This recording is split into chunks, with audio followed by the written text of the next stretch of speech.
Permettre à ses enfants d'aller à la cantine, quoi de plus évident pour la plupart des parents? Pourtant, certaines familles en difficulté financière ne peuvent se permettre une telle dépense, même de quelques euros.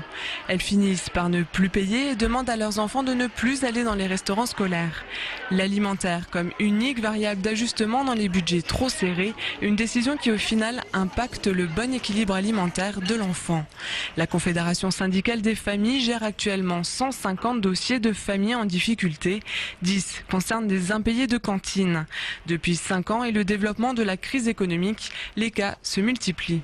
Vu le contexte économique qui se dégrade d'année en année, les familles, elles, sont confrontées à des dépenses de plus en plus importantes, en plus sur leur budget familial.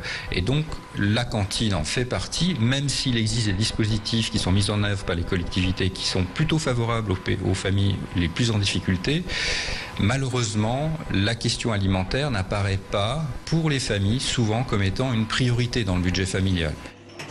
Au collège Galilée à Lingolsheim, une année de restauration scolaire coûte 499 €.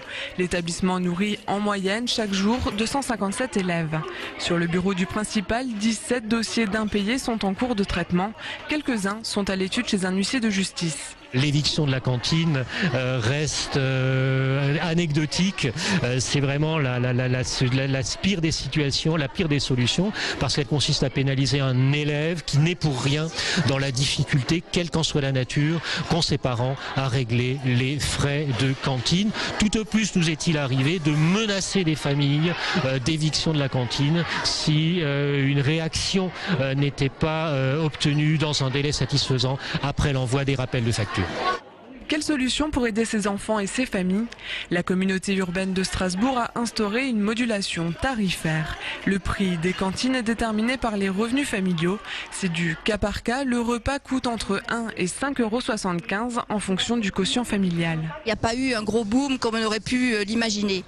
En revanche, les enfants mangent plus souvent dans la semaine. Les enfants qui mangeaient qu'un jour sur les 4, aujourd'hui ils mangent 2 voire 3 fois.